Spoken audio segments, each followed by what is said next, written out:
And at 9, Fazland.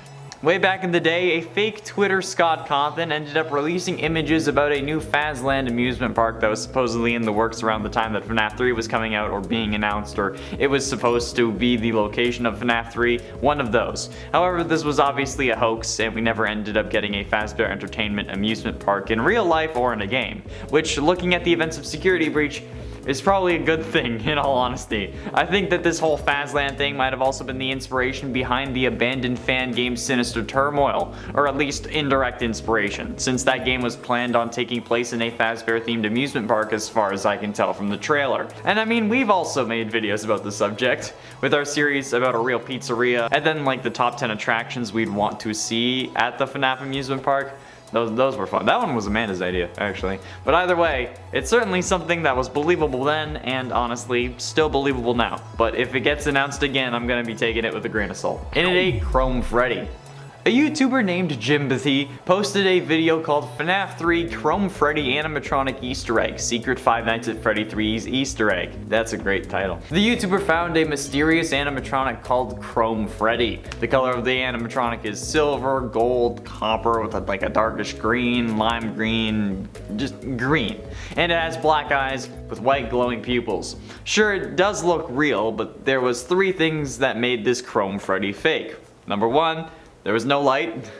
Number 2, it had no shadow, and 3, it's endoskeleton. The endoskeleton had no black like tube pipes on it, and it was really the original Freddy Fazbear model from FNAF 1. And it had no endoskeleton jaw in its mouth, while Chrome Freddy did have one, okay? Chrome Freddy was 100% fake.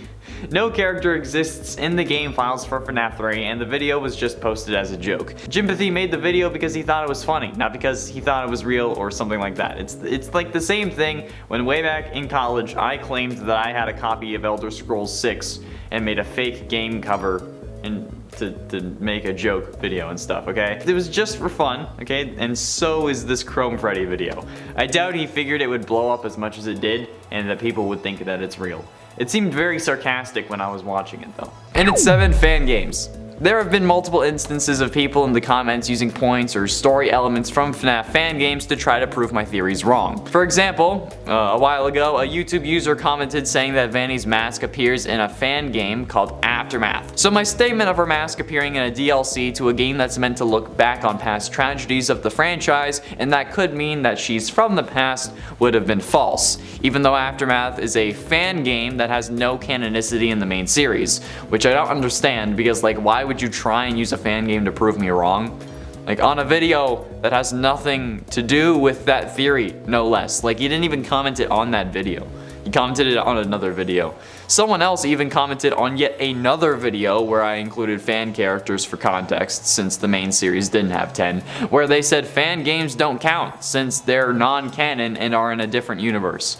Which was trying to be a dig at me for using fan characters, but since there aren't 10 Springlock victims in the actual FNAF series, in the books or the games combined, I kinda had to. But this only supports my point. If I can't use fan games in a list, which I can because it's my list, you can't use fan games as evidence for a theory, and I don't do that either. And at 6, Cassidy.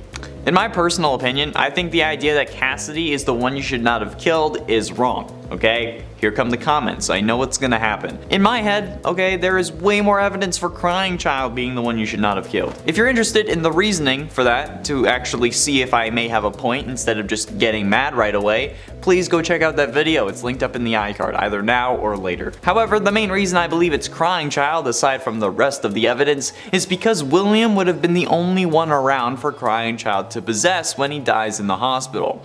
Cassidy was around the Golden Freddy animatronic, but unless William brought his work with him to the hospital, which is highly unlikely given the fact that his child's head was crushed in 1983, possibly before Golden Freddy was even created.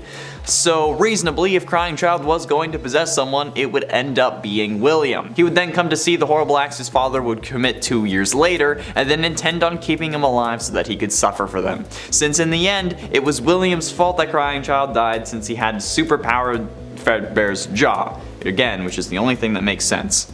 It's a mistake not to consider that a possibility, but I can already hear the comments now. Halfway through into number 5, Dead Afton. Okay, here we go again. There's gonna be so many mad comments on this video. William Afton didn't die in the spring locking incident that we see in FNAF 3's 8-bit minigames, okay? He didn't. I know there are still plenty of people who think that he did die, but he didn't. MatPat even said it himself, since the majority of people who are saying this are also the ones who say I'm wrong because MatPat said whatever, okay? He said in one of his FNAF 3 or 4 timeline theories or something that to note that you don't see William die in the suit, okay? You see him convulsing because of the spring locking and then twitching, but he never stops moving.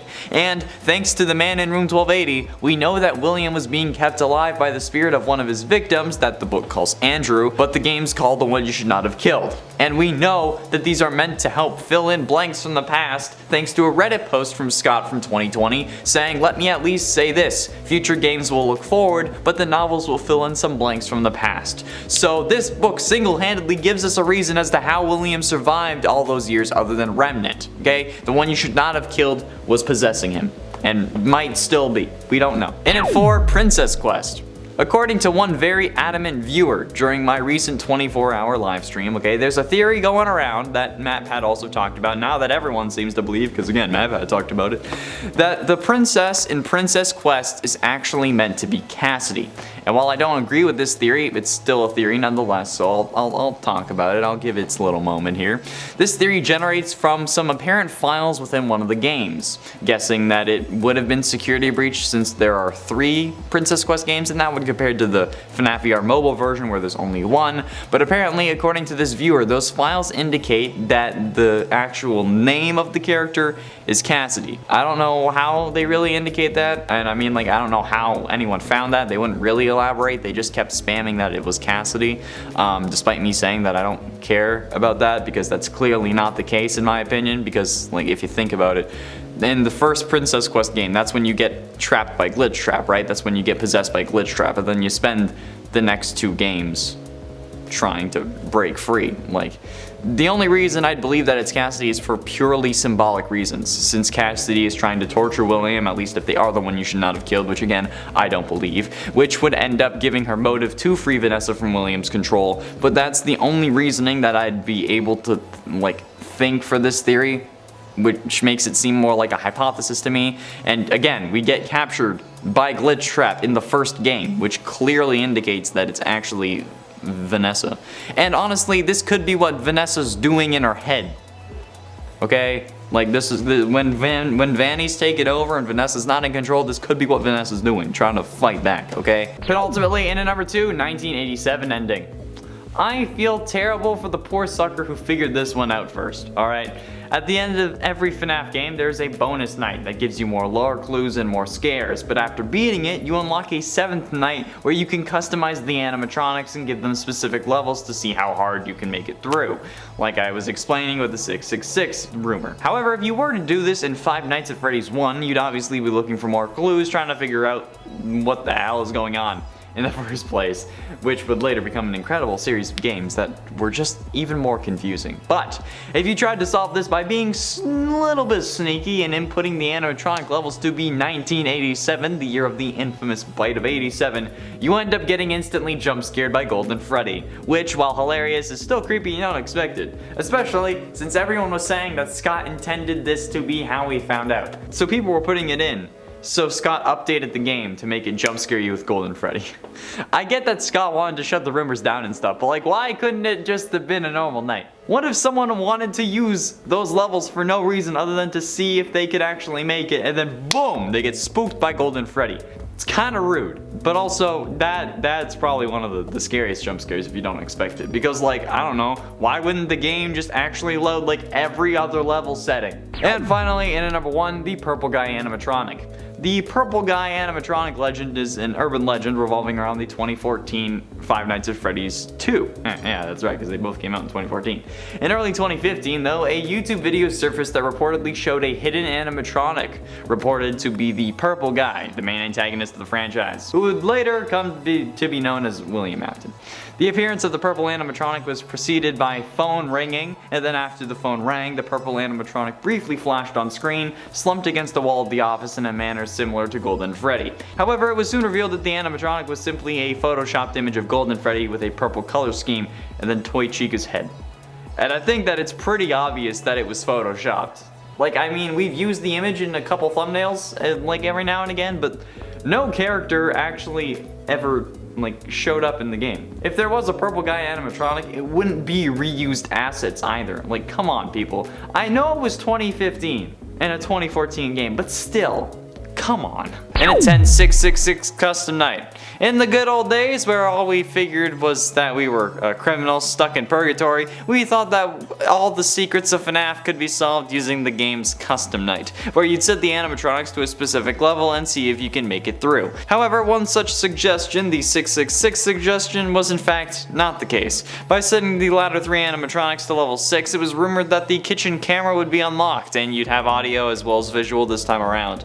But that just turns out to simply not be the case because, well, if you look at the game files, there is no visual for the kitchen cam at all. Meaning that no matter what, unless you added a version of it yourself, there would be no way to unlock that camera. And this wasn't the only time we'd be getting trolled by FNAF 1's custom night, but more on that whole kerfuffle later on, maybe. Fun fact though, kerfuffle is what I named my first Club Penguin Puffle. And at 9, Tater the Waiter Gator. Tater the Waiter Gator was a fan-made character that was made just for fun. However, a fake Scott that also did a whole other fake FNAF thing took the model to Twitter claiming that they were a new animatronic. This guy was a real menace back in the day. And while it was indeed a joke, the appearance of an alligator face in FNAF 3's Happiest Day minigame made people reconsider the canonicity of Tater the Waiter Gator. However, he isn't and was never canon, we think, with the alligator character mask being explained away with Montgomery Gator, who, luckily, is not a waiter. He's a golfer and apparently an assassin. We better get to solve the whole did Monty kill Bonnie thing in like the DLC to security breach, or I'm gonna be mad and destroy my own green room. I mean, maybe I won't because I don't have a green room, but I'll definitely be disappointed with the quality of the FNAF DLC if it's not about solving Bonnie. I mean, like, there's a multiplayer mode mod, so you also might as well add that. Okay, just do it. In its 7/2023 location. In our series of videos about how a real FNAF location could happen, it was capstoned with the video about the secret plan for a FNAF location. Secret plan. Where I proposed that perhaps in 2023 we'd end up getting a real, actual, like, FNAF pizzeria. This was solely based on the idea that FNAF 3 takes place in 2023, or at least currently that's what I still believe until we end up getting proof that it doesn't. However, it's time I come clean. That video was just an idea. It wasn't a theory. There was no actual evidence behind it. I merely suggested it because I'm a pathological liar and I don't plan on stopping anytime soon. But really, it wasn't really a theory or something. Like, it's not something that I thought was going to happen, but it was certainly at least technically possible. I seriously still think that a pizzeria that would end up being creepy after like 9 p.m., like if like for adults after 9, would be incredibly cool and would make absolute bank. Like, I might have to do that with non-FNAF characters just because that's an awesome idea. Halfway through into number 5, Mrs. Afton death. The story of Mrs. Afton is, if there even is one, is a mystery that we've been debating for ages. A story that hasn't had a slight amount of explanation, okay? No references, no mention of an actual name, nothing. So naturally, there are theories about it. However, these theories have no actual base in-game lore, and instead focus on a FNAF fan-animated music video and stories that are treated as canon and sometimes heavily so, to the point where I've gotten plenty of people getting mad at me in my Instagram DMs. The truth is, we have no idea what happened to Mrs. Afton, currently. We don't even know if there really was a Mrs. Afton, or if it was just like a baby mama, or if William ended up having a surrogate so that he could have children on his own. Like, hell, his kids may just be adopted, like Courtney and Jackson from The Tempest by Julie Cross, which is actually my favorite book, and you should read it. Except FNAF is without the whole time travel thing. In the games, in the books, there's time travel now. But either way, for some reason, I don't know why, but like, I don't know what video caused this to pick up, but a load of people think that Mrs. Afton died in a car accident. I mean, it's certainly a possibility, but that doesn't mean that it's canon. There are also others that think that William killed her, or that she just left him because she found out what he was into, but then for some reason left his prime demographic with him. Others think that she offed herself, others think that her leaving is the reason he started killing, and others think that she just died in a plane crash. All are equally possible, but nothing is actually canon. In at 4, Real Pizzeria. Before the release of FNAF 4, Scott Cawthon's website was littered with references to the numbers 8 and 7 in the source code. This caused many fans and even dear old MatPat to think that these were references to the year 1987, where the famous frontal lobe bite occurred, and even caused a whole lot of problems when the game was released. However, other fans believed these were coordinates, so after plugging them into Google Maps somehow, which I honestly don't understand how you would have done that, but like, whatever. I tried to put the numbers in and it just didn't work, so I don't know how they got to this, okay? But after putting them into Google Maps, they found the location that it was giving them, and it was an actual real-world pizzeria. Obviously, once this got shared, fans of the franchise started harassing the place trying to get answers. And while it was all one big coincidence, someone might have caught on before. Kathy Blockus reviewed the pizzeria, saying the robots kill people. I saw a robot fox killing a kid in there before. Run for your lives out there. This was 3 weeks before FNAF 4 was actually announced, which is when all the 8s and 7s appeared on the website. So while this is incriminating for the pizzeria, Kathy also left 5 stars on her review, so either they're into some really weird stuff or they're just a fan of the franchise. Hopefully they're a fan. But ultimately, into number 2, Gregory is 40. To be totally honest, the knowledge that Gregory has in Security Breach exceeds that of my own, okay? This kid is the size of a 4-year-old, can fit inside Freddy, can fit inside baby strollers and other various small areas around the Pizzaplex. He's too small to drive one of the go-karts alone, but he also knows how to restart generators, operate a trash compactor, start, and is capable of driving a car, as well as identifying a car battery, connecting the jumper cables on a car battery properly, and then using those to fix Freddy's whole recharge every hour issue. Okay, even I can't drive a car. I don't have my full license. How is this kid doing it? I don't even know what is this thing? Like, how in the living hell does this make any sense? How do they solve the whole recharge issue in the true ending? Because Freddy is still going to need to recharge every hour. But they don't have the van this time because they ran out from a cave. So how do Freddy and Gregory make it down the hill, or to whatever hill it is, without Freddy needing to recharge? Or, do they actually solve the issue? This kid knows more words than I do, but is still somehow the size of a 4-year-old maybe, on the shortest end of the spectrum. No, it makes no sense. And this kid's weird superpower is what makes this game so confusing. It really only makes sense if he was a robot that is supposed to mimic a toddler who's been on for decades and then has been learning the whole time. That's the only thing that makes sense, and that's saying something. And finally, in at number 1, the Arcade Conspiracy. The Arcade Conspiracy gets its name from one of the lore duffel bags we can find around the Pizzaplex, where we learn that something else seems to be going on here. Quote from this Arcade Conspiracy note. Quote, exit interview. They are working together, the arcades. They're hiding something. The glitches. Glitch them all at the same time. Then the princess will recognize me. She's testing me. I am not yet worthy. The others are protecting it. Let me stay. I'm so close. Just one more night, please. I can save the princess. Now, it's clear that this seems to be referring to the Princess Quest minigames. However, it doesn't really seem like we have to glitch the Princess Quest games in order to win. We just have to beat them in orders from 1 to 3, and then boom, we save Vanny. So, what does this actually mean? Well, there are 3 other arcade machines that seem to be having mysterious glitches as well. The Balloon Boy World game you can find in the theater in the Sun Drops Weird Room thing. Chica's Feeding Frenzy, which won't turn off even when you unplug it, that you're supposed to be able to find in the bakery, and the Monty Golf AR Arcade that, according to its duffel bag, shouldn't be in the mini golf area, but it is. However, while you can play both Balloon Boy World and the Monty Golf game, my lowest score is 14 and the lowest score you can get is 13, so try to beat that. But Chica's Feeding Frenzy isn't an arcade cabinet. You can only access it using a mod that lets you cheat it in from the main menu, so maybe there is something else going on that we just can't access yet because the game was released unfinished and still cost $50 damn dollars. In at 10, the Bite of 87. The Bite of 87 is one of the most mysterious moments in the entire FNAF series, and it was introduced in the first game, so we've been dealing with this thing for nearly 10 years.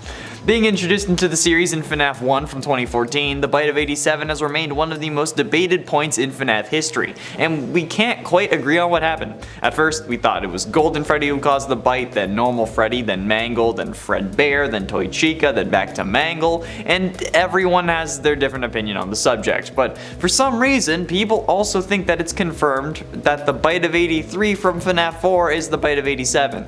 which it isn't. And if you look up Bite of 87 on Google, you get pictures of the bite from FNAF 4, which is in 1983, which is, as I'm sure you can tell, confusing for our editors. I'm sure that you're seeing pictures of the incident now, honestly. Like, the Bite of 87 and 83 have been confused for ages, and they're still being confused to this day. Mostly because of Markiplier asking if that was the Bite of 87. Honestly, it's kind of frightening based on how many people get mad at me because I go against something MatPat said, but then also tell me that I'm wrong, that it's the Bite of 83, not 87, even though I agree with MatPat on that point. And at 9, the 2-eye theory. The 2-eye theory states that in FNAF 3's bad ending, there are 2 eyes lit up in the head and the back, which we assume to be Golden Freddy, to show that there are 2 souls inside the animatronic. This isn't the case, okay, and I'm just gonna tell you why. Firstly, it would be more difficult to tell that it was an animatronic head in the back if there was only 1 eye lit up, since all we see of this head are the eyes. And the second eye being lit up could very well just be a reflection from the first light, since it's so dark. Notice how Freddy also has light coming out of his other eye, but he doesn't have a second soul. Secondly, Crying Child wasn't introduced into the series yet, not coming until the next game that wasn't even going to happen until the community was disappointed in the Springtrap jump scare. Since this was supposed to be the end of the series, that's why we released the Souls in the Happiest Day minigame. Also notice that only 1 person wears a Golden Freddy mask in that minigame, and according to the official Freddy Files Updated Edition book, quote, you'll see an image of broken animatronics heads, each with a lit eye. Meaning that Golden Freddy in the back only has 1 eye lit. And considering how this is the official guidebook to the series, we kinda need to take it as law. And at 8, Sparky the dog. In the early days of the first game's lifespan, someone began to spread rumors online about a hidden 6th animatronic named Sparky the dog. Sure enough, screenshots began to crop up on Tumblr of this secret animatronic. Of course it was Tumblr. Reportedly, Sparky the one-armed dog was a non-violent animatronic and would never attack the player, only appearing occasionally in the backstage doorway, hence why we never saw them. However, it was eventually revealed as a hoax by the creators, Tumblr users Kodaibear and Win, with all the screenshots being photoshopped. I mean, I feel like that would have been pretty obvious, but I don't know. Did you ever think that Sparky was real? Like, I didn't even know this was a thing. Like, at this point, my knowledge of FNAF was limited to exactly what MatPat said, because I was terrified of anything horror related. Yeah, like even the Eddie Brock becoming Venom scene in Spider-Man 3 was terrifying. But yeah, I mean, I played it. I played FNAF 1 on like the bus home from school, but I did it muted, so I didn't have to deal with the jump scares. Okay?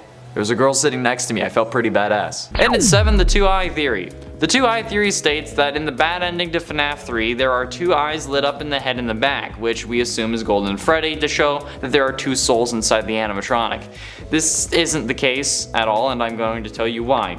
Firstly, it would be more difficult to tell that it was an animatronic head if only 1 eye was lit up, since all we see of this head are the eyes, and it's just a reflection from the first light. Since there's 1 light in the head, it kind of bounces around since it's so dark, okay? That's just kind of how light works. Notice how Freddy also has light coming out of his other eye, but there's no 2 souls in Freddy, right? Secondly, Crying Child hadn't been introduced yet, not coming until the next game. That wasn't even going to happen until the community was disappointed with the Springtrap jump scare, since this was supposed to be the end of the series. That's why we released the Souls in the Happiest Day minigame. Also notice that only 1 person wears a Golden Freddy mask in that game, and according to the official Freddy Files Updated Edition book, quote, you'll see an image of broken animatronic heads, each with a lit eye, meaning that the Golden Freddy head in the back only has 1 eye that is on. Okay, and considering how this is the official guidebook to the series, we kind of need to take it as law. The only argument against this, it would be that Scott could have adapted the story after this, since in a Reddit post he said that he has only ever made 1 retcon, but didn't actually provide the retcon itself, so the intention between the 2 eyes could be the retcon, but given the Freddy Files book actually came out after, or at least the updated one did, I doubt it. And it's Extreme Theory. What is seen in the shadows is easily misunderstood in the mind of a child. Those words are from the developer of the series, Scott Cawthon himself, on his website during a MatPat charity livestream where he says before, 4 games, 1 story. So what's going on? Players were scratching their heads for a long time about how this could be possible with 1 linear story, but like, how? And we came to one conclusion. Could it all be a dream? The online community at one point believed so. Apparently, because of FNAF 4, okay? It was we thought that was a dream, therefore we thought everything else was going to be one long vivid dream after Crying Child got bit by an animatronic in 1983. Fans believe the bite played out a lot differently than it actually did in the game series. So does that mean that it originally was a dream and then Scott retconned it yet again and that was the one retcon? No idea. If that is the case though, is anything else in the series a dream? I don't know. Am I dreaming right now? I hope not. Is there really a dancing alligator dedicating a song to strippers and adult film stars? Yes, and that TikTok was very disturbing. Penultimately, into number 2, character names.